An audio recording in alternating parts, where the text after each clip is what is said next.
England में कोई culture है नहीं, मैं ऑफेंड नहीं करना चाहती हूँ, लेकिन एक्चुअली भारतीय कल्चर जो इतना ऐतिहासिक है, पौराणिक है, उसे कल्चर बोलते हैं। कल्चर आजकल है नहीं, इंडिया में भी बहुत तेज़ रफ्तार से गुम हो रहा है कल्चर। हम अभी भी है ऑब्वियसली यहाँ पर, लेकिन एक्चुअली इंग्लैंड में देखा जाए तो अब आजकल बस आधुनिकता में सब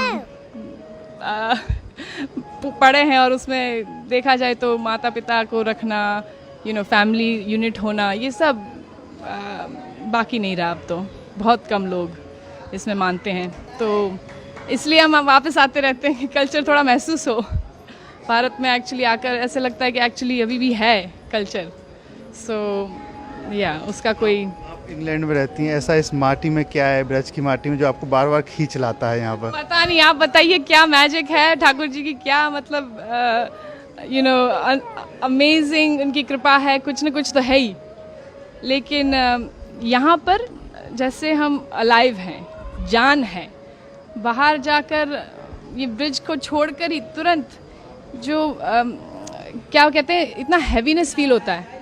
कलयुग का प्रभाव बोल सकते हैं, आधुनिकता का प्रभाव, जो नास्तिकता का प्रभाव है, वो इतना। Revati, you want to go get lollipop later? उसका प्रभाव बहुत हैवी है। तो इसलिए ब्रज की माटी में ये जो आस्तिकता है, जो हम तपस्या कह सकते, ये उसी के लिए आते हैं कि हमें ठाकुर जी के दर्शन हो और यही संस्कार और सनातन धर्म का महसूस हो, क्योंकि बाहर तो है नहीं।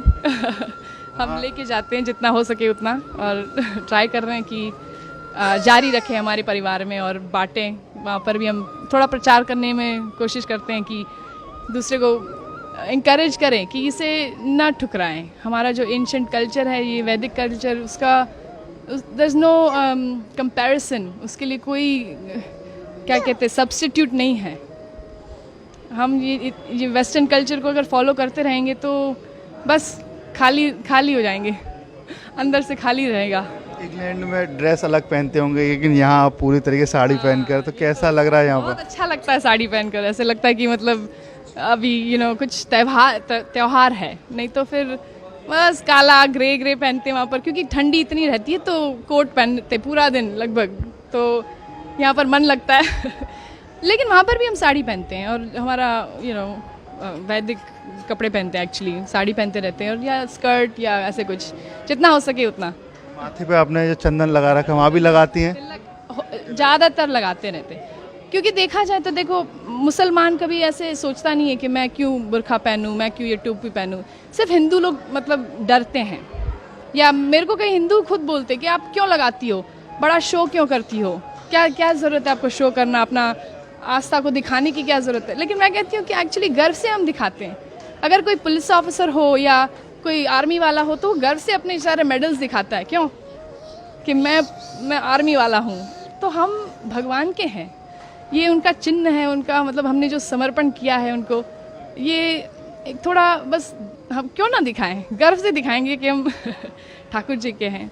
उससे मतलब प्रोटेक्शन मिलता है ऑनेस्टली, मतलब ऐसे सिर्फ दिखावे के लिए नहीं है कि लगाया हुआ है, कि भगवान हमारे साथ है, वो तो है ही हमेशा। लेकिन थोड़ा जैसे हम सिंदूर लगाते हैं अपने पति के लिए, तो भगवान के लिए क्यों ना लगाए, और वो उससे इंटीमेसी लगती है भगवान के साथ, तो उस प्रोटेक्शन भी बहुत महसूस होता है कि नेगेटिवता मतलब जो नेगेटिव है वो एनर्जी थोड़ा दूर रहे। तो क्या करती हैं आप इंग्लैंड में, क्या काम करते हैं? मैं एक्चुअली पार्ट टाइम, मेरे चार बच्चे हैं, आज 2 है, 2 घर पे अभी, और तो पार्ट टाइम मैं संस्कृत पढ़ाती हूँ उन्हीं के स्कूल में। वहाँ पर एक कृष्णा अवंती करके लोकल स्कूल है इंग्लैंड में, और एक्चुअली सरकारी स्कूल है, सरकार पैसे देती है, लेकिन हिंदू फेथ स्कूल है, तो मोस्टली हिंदूज जाते हैं वहाँ पर। और संस्कृत, योगा, सब वेजिटेरियन खाना, 11 एकादशी का खाना होता है वहाँ पर, तो बच्चे लोग वहीं पढ़ते हैं, और मैं वहाँ पर संस्कृत पढ़ाती हूँ उनके प्राइमरी स्कूल में पार्ट टाइम। गीता भागवत भी आप पढ़ती होंगी? बिल्कुल, जितना हो सके उतना। गीता पढ़ते हैं, Bhagavad Gita, Bhagavad Gita, you go to Bhagavad Gita classes every day? वहाँ पर जो इन लोग का ग्रुप किया हुआ है बच्चों का, और वो रोज़ भगवत गीता क्लासेस में जाता है। थोड़ा हिंदी कम समझता है तो मना कर रहा है। तो कोई आपको भजन या कोई याद है कुछ गा सके? भजन भजन तो आई मीन आज रामनवमी है तो रघुपति राघव ए रेवू you want to sing with me Rohan? Ramnavami है, श्री राम जी को याद करें। सॉरी हाँ you want to sing with me? Raghupati Raghav Raja Ram पतित पावन सीताराम। बोलो रघुपति राघव राजा राम पतित पावन सीताराम। जय हो। जय हो, हरे कृष्णा। देखिए बात करें इंग्लैंड की, वहाँ बड़ी बड़ी बिल्डिंग है, यहाँ पर सिर्फ धार्मिकता है, तो कुछ अलग लगता है। तो बड़ी बड़ी इमारतें हैं विदेश में, लेकिन उसका क्या फ़ायदा अगर दिल छोटा हो, मन में शांति ना हो, अंदर सुख ना हो, हृदय में मतलब प्रेम ना हो।